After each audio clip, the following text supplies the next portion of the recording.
It is a pay-per-view fight week. We got UFC 303, Alex Pereira versus Yuri Prochazka, the rematch. The rematch that will be taking place 8 months after the first fight, so not a lot has changed. They both had fights at UFC 300, both got a dub. Here we are in the rematch, UFC 303. Pretty solid card. Pretty solid card. I would say it's an upgrade from what we were looking at before. It was a little bleak. But we got this fight. We got Diego Lopes, Brian Ortega. So honestly, I think kind of got a little bit of an upgrade. We're going to go through, give you every single one of my picks, early picks on the card from the first fight all the way up to the main event. Haven't watched a ton of film on these guys yet, but this is where I go through. And I look at the matchups, and I give you an early pick just based on what we know out of these fighters. So let's get into it. Started with the first fight of the night. Scrolling all the way to the bottom. We got Ricky Simón, Vinicius Oliveira. It's a good fight to start off the card. Really good fight. I mean, Ricky Simón was in the rankings for a bit there. He fell out. His last loss was to Mario Batista earlier this year. I think it was the first card of the year, where he got outworked. He got outworked by Mario Batista, but Batista is a damn good fighter. And that was a really eye-opening one for me because I thought Ricky Simón had a great chance to win that fight, just out-wrestle him and look good doing so, but he had little to no success doing it. He's got a tough fight here against Vinicius Oliveira, but it is a big step up for Oliveira. Made his debut against another debuting Bernardo Sopai. He wasn't looking that good, and then Sopai started to gas out. He takes over and ends up with a highlight reel knockout, flying knee, to send Sopai to the shadow realm. So this guy is super dangerous. You watch this fight on the Contender Series as well. This guy throws hard. He throws with bad intentions. So if he catches Ricky Simón with something like that, he's got a good chance to knock him out. But skill for skill, when I look at these guys and what we know about them, I think skill for skill, Ricky Simón is levels above Vinicius Oliveira, and he has the experience to back it up. Simón's on a 2-fight losing streak, but it's to Song Yadong and Mario Batista. It's two guys that are I think, very highly of. And it's not really something you can hold over him as like, okay, he's on a 2-fight losing streak. He might be washed. Those are good fighters. I think both of those fighters pretty easily beat Oliveira at this point. So Ricky Simón got the experience. He's got the better skills, in my opinion. The only thing is that Oliveira is a dangerous man. If he cracks Ricky Simón with something, he's got a good chance to win this fight. But we did see Oliveira struggle with the wrestling and the pressure that Sopai was putting on him early. And I don't know that Ricky Simón, if he's able to put that pressure on Oliveira, I don't think he's going to gas out like Sopai did. And honestly, I watch Oliveira fight, and I'm like, he throws so wild, and it's not really set up with anything. It's just big right hands, big leg kicks. I don't know that he's going to be able to catch Ricky Simón with something like that. It just doesn't seem very set up. It's not technical, you know? And once you get to the level where Ricky Simón's been fighting, you need to have some technical setup. So for an early pick, I got to go Ricky Simón here. But I definitely want to watch some more film on Ricky Simón to see how he deals with guys like a Vinicius Oliveira who are just explosive. I think Ricky Simón could probably rack up a bunch of takedowns, a bunch of cage control, get him down to the ground, because he's a strong dude. He's a shorter dude, but he's a strong dude and tough. So for an early pick, I'm going to go with Ricky Simón. Up the card, we got Ray Tsuruya taking on Carlos Hernandez. Tsuruya making his UFC debut. He's undefeated. And we got this Japanese market that's starting to crack into the UFC here. So I'm sure the UFC would love to see Tsuruya win, because Carlos Hernandez isn't exactly a guy that the UFC's looking at as some type of cash cow. And maybe Tsuruya is. Tsuruya won the road to the UFC title. He got a first-round TKO victory in the title fight, which happened over a year ago, I think it was.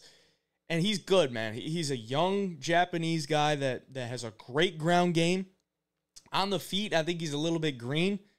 And that's where it kind of scares me for him in this fight, because Carlos Hernandez, he's nothing special, but he does have some good skills on the feet. Really solid boxing, really good pace, good cardio, but he does tend to struggle if the fight does hit the ground. And if Tsuruya can get him down, get into the positions that he's used to, I think he should win this fight pretty handedly. But he's making his UFC debut. So sometimes we're usually set up for a little bit of a stinker. And Carlos Hernandez is not a bum, but he's not a guy that can really knock you out with one punch. He's a guy that's just going to throw a ton of volume. He's going to try to stuff takedowns, and he's going to try to win a decision and ultimately outwork you. Could he do that here? Possibly.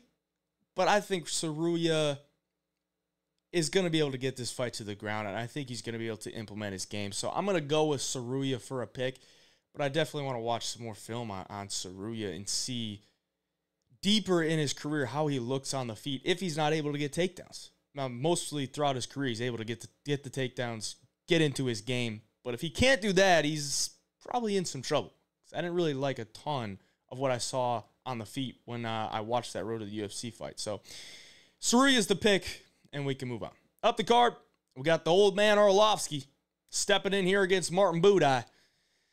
And, you know, I look at this matchup, and I want to take Buday. But then I look at Buday against Shamil Gaziev, and I'm like, oh, God, that loss to Gaziev does not age that well because Gaziev looks so bad against Jairzinho Rozenstruik. Like, Gaziev looked like he shouldn't even belong anywhere near the top 15. And he worked Buday on the feet. And then I look at Buday's wins, and they're really not good.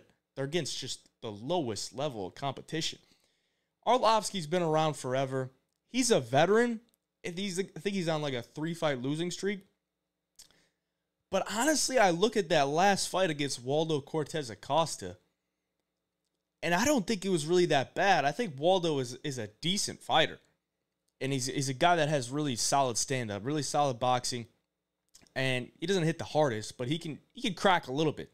Buday, not the best on the feet to me. I mean, I think if this fight plays out on the feet, Arlovski is pretty live to win by decision. Arlovski doesn't really hold much pop in his hands at all anymore. So maybe that doesn't matter because he can't really get much respect from Buday on the feet. But if Buday can get this fight to the ground, I think that's where he will shine. He's a big dude. If he gets on top of you, it's going to be tough to get him off. He's got a lot of blubber on him, and a man that big on top of you it's a tough task to get back up to your feet. But Arlovski's been around forever. I think skill for skill, Arlovski's probably got the better skills, but he's old. The durability is a question, but he's a pit bull, man. He's the pit bull. At the end of the day, he's going to be in there. He's taking shots. He's going to keep moving forward, and he's going to do his work. But I don't know if that's going to be enough to beat Buday because Buday is a durable guy. He's decent all around, and he does have some grappling upside here. So for an early pick, I'm going to go with Buday. But Arlovski fighting in Vegas, I hope this is probably his last fight. I don't know why this guy ain't retired yet. That's the real thing for me is like, I think Arlovski probably should have retired like 3 or 4 fights ago. And Dana White even said that after he got knocked out by Don'Tale Mayes. God, he got knocked out by Don'Tale Mayes. Buday's the pick, and let's move up the card. We got Michelle Waterson, Jillian Robertson. Interesting one here because Jillian, I think she has a lot of potential.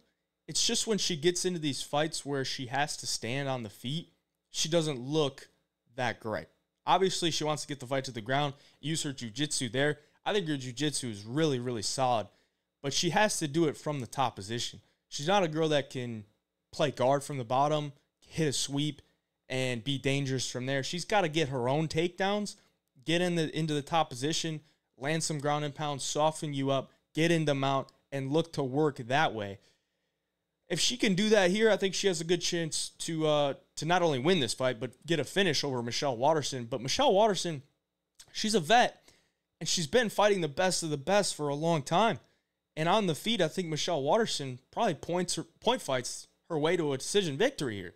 So Jillian needs to get this fight to the ground to me. And if she does it, she's probably going to lose by decision. Jillian's not a terrible striker. You know, she has some decent leg kicks. She's got some decent hands, but she doesn't really hold any pop in her hands. She can't really get much respect from her opponents. And at times, she's kind of just caught standing there, looking in the mirror, trying to figure out a way to get the fight to the ground. So if she gets the fight to the ground, she's in the driver's seat. If she doesn't, then she's not going to look like a big favorite here. And she's not a massive favorite, but she is a favorite. So I'm going to go with Jillian Robertson for a pick because I do think she's probably a little bit more in her prime. She's got the grappling upside, and she knows that's where she needs to get the fight to the ground. So in all reality, she probably gets it there. She doesn't have the strongest takedown, so it's going to be a struggle to, shoot a double leg. She's got to be picking singles and get this chick to the ground because Michelle Waterson, decent takedown defense, but she has taken a lot of damage over the years. She's way past her prime. And the point fighting karate style isn't always the best when it comes to a decision with the judges because she doesn't really inflict a ton of damage. She's side kicking, and her hands just don't hold any pop either. So it's not like she's going to be able to get Jillian on the back foot and really put a pace on her. So Jillian Robertson is the pick, and that caps off the early prelims. We move on to the prelims, where we got Peyton Talbott getting an absolute layup here against Giannis Ghemmouri. No idea why they made this fight, other than they want to get Peyton Talbott in the spotlight on a Conor McGregor card, and then that falls off. But either way, he's on UFC 303. Pay-per-view, he is on the prelims. But Peyton Talbott has all the potential in the world. This kid is an absolute stud. Just a rock-solid chin, gonna walk you down, put an insane pace on you, and he hits like a truck. What he did to Cameron Simon was borderline assault, bro. Like, he made Cameron Simon look like he didn't belong in that cage, hitting him with big right hands. That knee he landed against Cameron Simon was disgusting. I don't know how he didn't knock him out earlier. That's big props to Cameron Simon because he took some big shots. He couldn't get any respect from Peyton Talbott on the feet, and Peyton Talbott just kept walking him down, throwing big shots, looking composed. This guy looks like he's not even trying out there. Like, no facial expression whatsoever. He's just going in there, just Terminator, looking to knock you out or break you throughout the fight. Now, I think that's probably what he does here against Giannis Ghemmouri. I mean, Ghemmouri was a guy that got brought into the UFC that really just because there was the Paris card in France, and this guy's from France, and they get the regional guys on there. Get some more French fighters on the card to boost up, the crowd in Paris to root for them. He did fight another guy in William Gomi, who was from France, in his debut.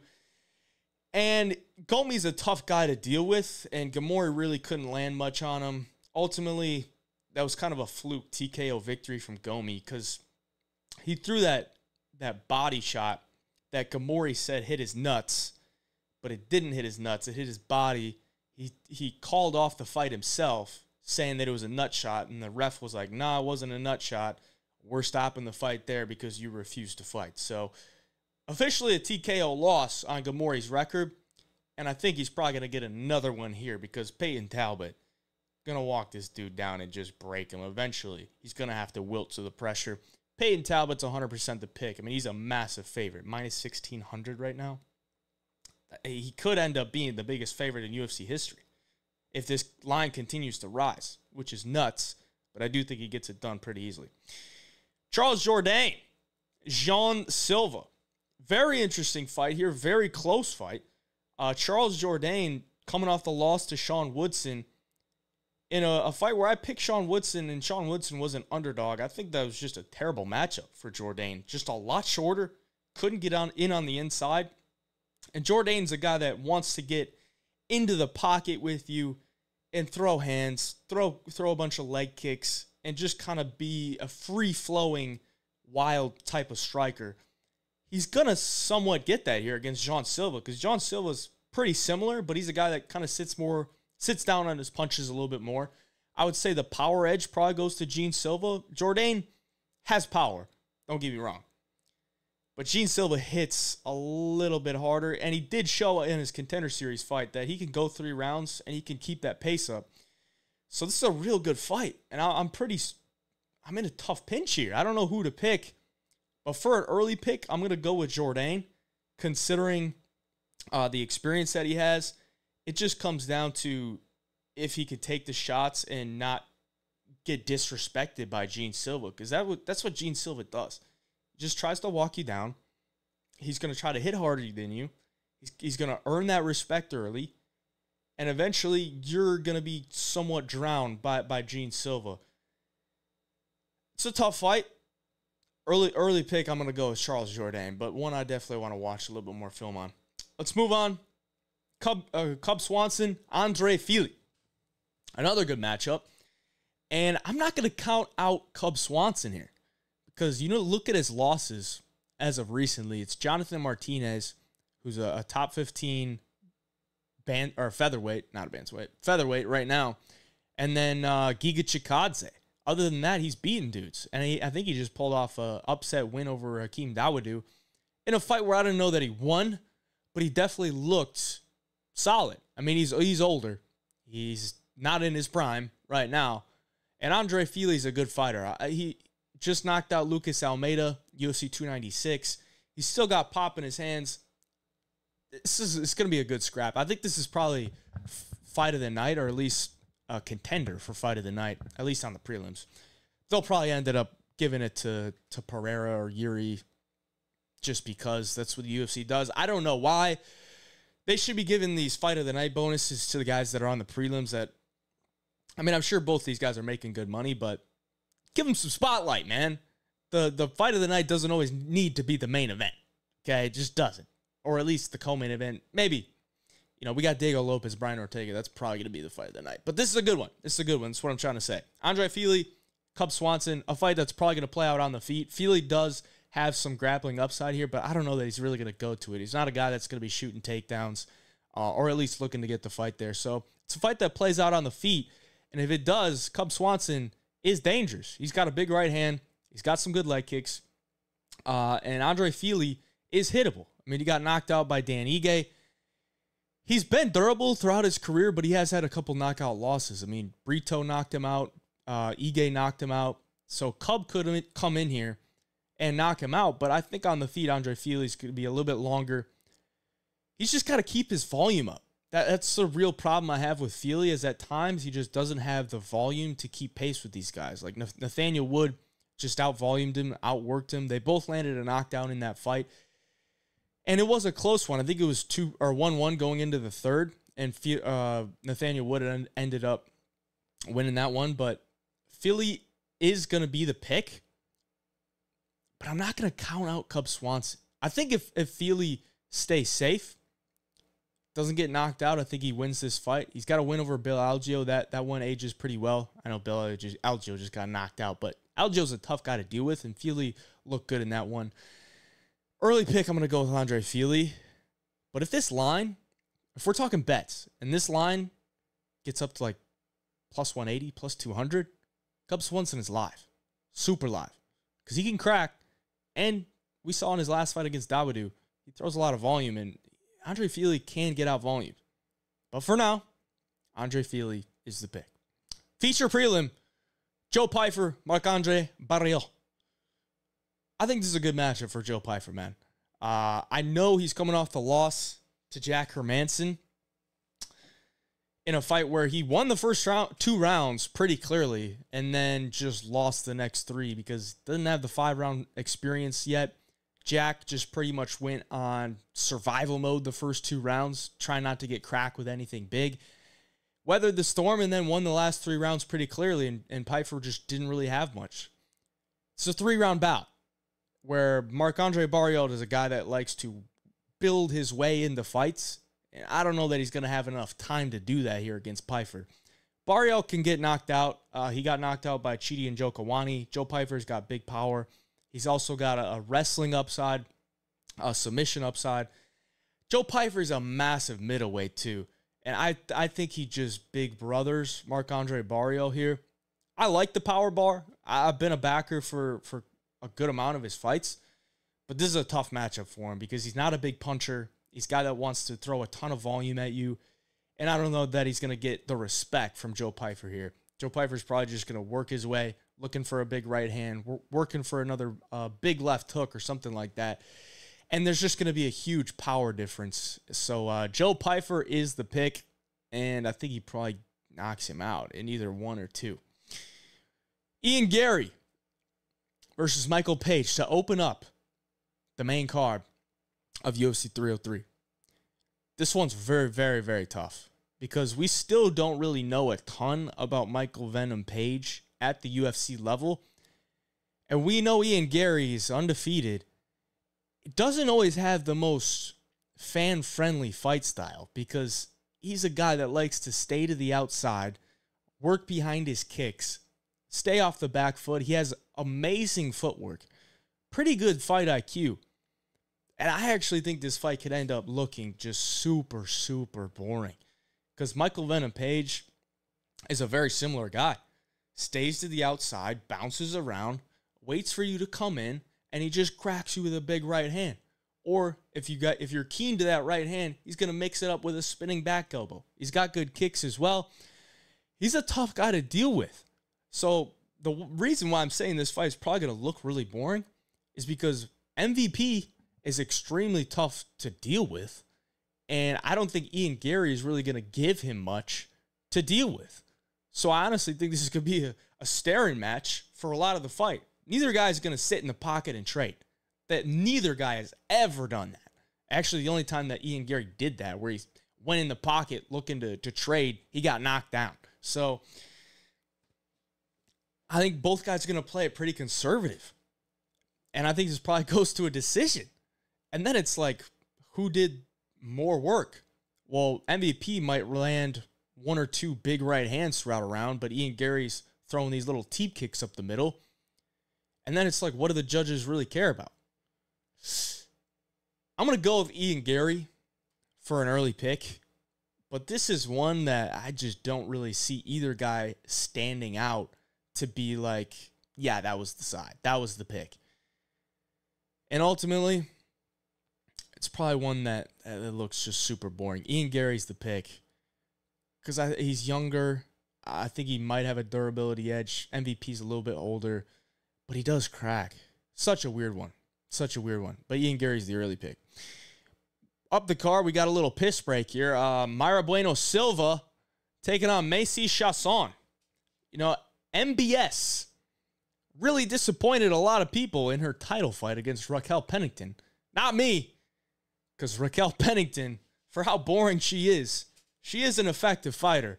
And I bet on her to beat MBS. And she did it because MBS just completely gassed out after the first two rounds. And that was a big reason why I thought she was going to lose. MBS is a chick that she has decent stand-up, but it's low volume. She's going to throw a body kick, a right hand, but really her upside comes with the submission edge. And at this level, I don't know that the submission edge is really that big because once you get into the top five, I know women's bantamweight ain't deep. It ain't deep at all.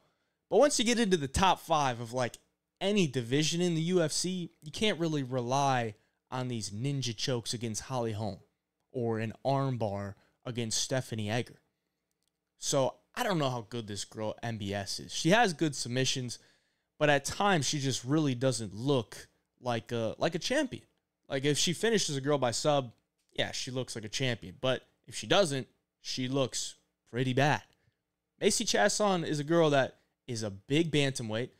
She looked really good in her last fight against Pannie Kianzad. Subbed her in the first round, I think it was. She got good stand-up, good boxing. And then she has a decent wrestling game. And I don't know if that's going to get her in trouble here if she's looking for takedowns on MBS and she ends up finding her way into a submission and gets subbed by MBS, which is a possibility because in women's MMA, it just seems like that type of shit happens.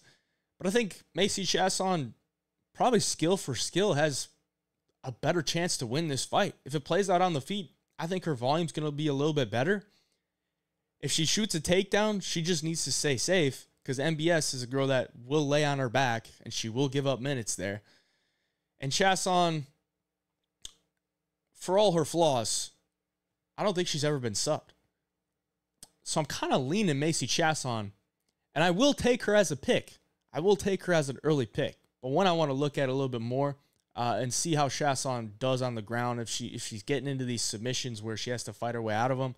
I don't know that she's going to be able to fight her way out against MBS because her jiu-jitsu is really solid. But she will be the pick.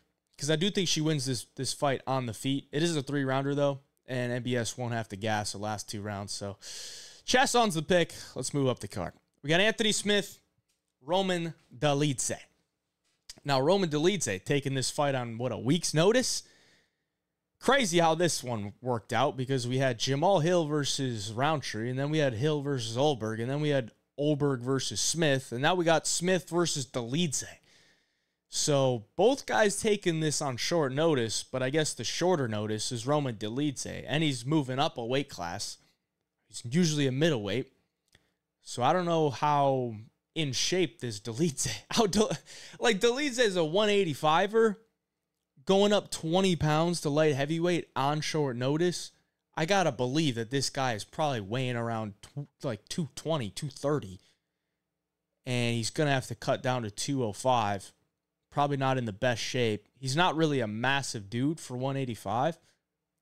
And Anthony Smith is a big dude for 205. I know he's not the biggest dude. He doesn't hold the biggest power at 205. But he is a veteran. He is skilled. And Dolidze, both guys are old. This is a disgusting fight to me, honestly. Because Dolidze looked terrible against Imavov. Just super slow. Cardio was not there. And Dolidze went on this run where he was picking up wins based on guys getting takedowns on him, and then him just showing crazy submission jiu-jitsu stuff, and shredded Phil Hawes' knee, put Jack Hermanson in the calf slicer and TKO'd him. Weird ways to win fights.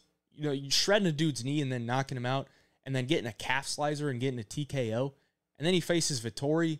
I thought he beat Vettori, but all he showed in that was a big overhand right. This guy's striking, Dolidze's striking is so one-dimensional. It's an overhand right.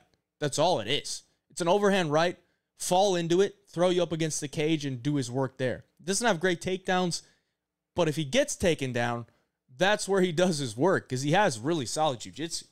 Now, Anthony Smith has good jiu-jitsu as well, but on the feet, I think he has an advantage here. And that's pretty weird to say, because Anthony Smith, I don't think has an advantage on anybody in the light heavyweight division, because he's super susceptible to getting leg kicked. He doesn't hold a lot of power in his hands, and he's coming off a fluke win to me.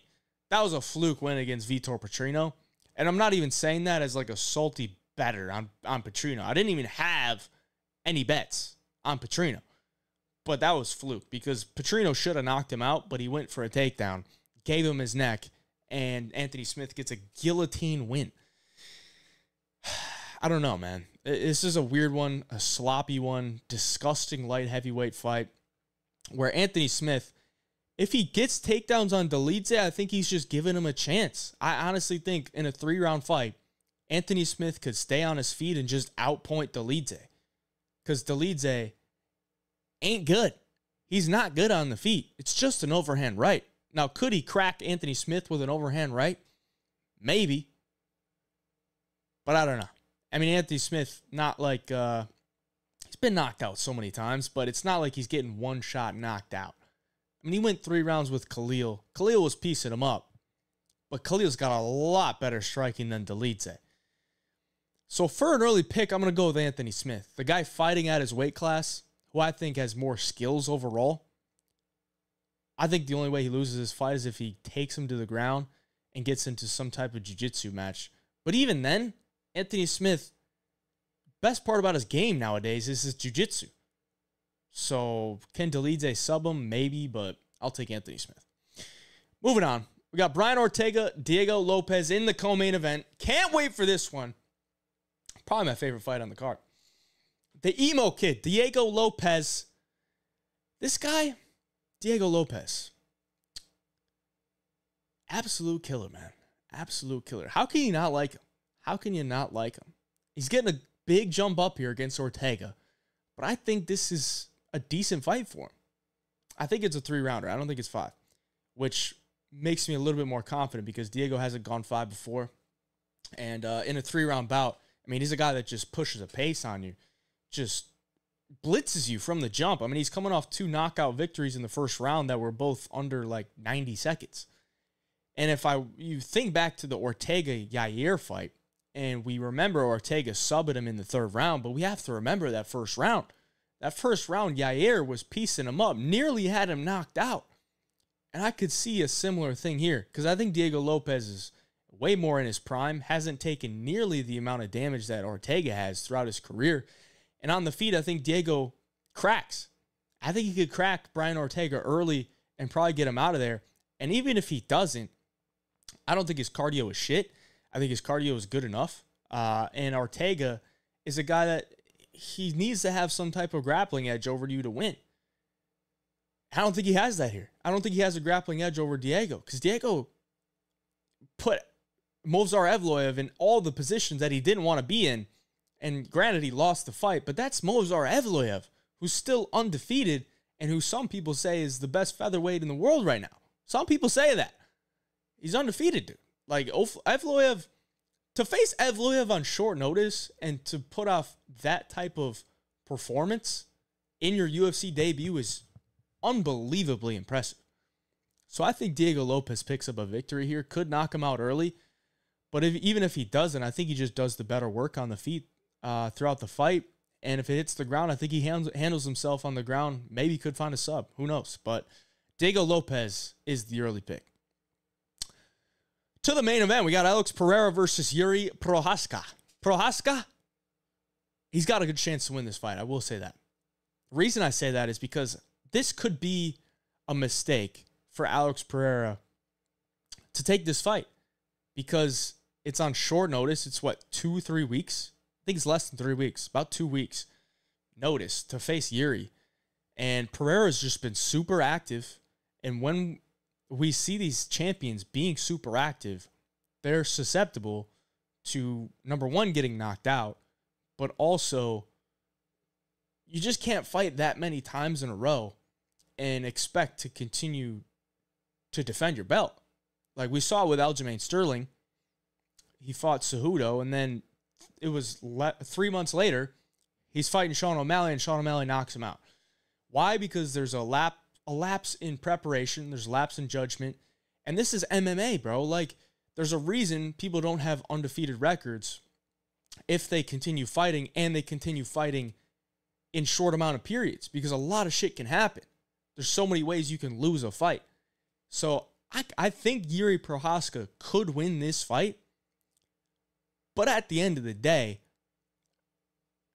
the first fight happened 8 months ago. I don't think a lot has changed, and we do have to look at their last fights as well, where Pereira looked on another level, knocked out Jamal Hill in the first round, and Yuri Prochazka had to fight his way into a dogfight against Alexander Rakic. I mean, Rakic, the big thing with Yuri is he's just so hittable on the feet, and sometimes he's able to work through that, because Yuri Prochazka is just a guy that is just going to continue to move forward. Doesn't matter how many times he hits you. He's just going to keep moving forward and just outdog you. That's what he did to Rakic, because Rakic was piecing him up in the first round, but he just didn't have that one-shot knockout type of power to put him away, and eventually Prochazka just outdogged him. Could he do that here to Pereira? Sure. But we know Pereira cracks like nobody else. So that's the real reason I think that Pereira wins this fight, even though it is on short notice, and it is a big risk for Pereira. It's just that Prochazka is too hittable, and you don't want to get hit by Pereira that many times, let alone one time clean. So Alex Pereira is the early pick, but it is a little bit sketchy, because I hate when champions take fights on short notice like this, or are just super active, because eventually they're going to lose. Eventually they're going to lose, because this is MMA and anything can happen, and you're facing a dangerous dude in Yuri Prochazka who has the dog in him, the absolute dog in him, and he's dangerous. And we've seen Pereira get knocked out before. And once you have that lapse in judgment, or the lapse in preparation, that's when you get knocked out. And that's what happened in Adesanya versus Pereira the second time in the UFC. He just got too confident, and bang, he gets clipped. I know it was at 185, and his chin might not be definitely is not as good at 185, but Prochazka's dangerous, bro. So this is a little bit of a sketchy one, but for an early pick, I got to go with Alex Pereira. Those are the early picks for UFC 303. Stay tuned to the channel. Official picks will be out later in the week after we do a ton more film study. Best bet show later in the week as well. Appreciate you for watching. Like and subscribe if you enjoyed. Till next time, hey, Jive Picks.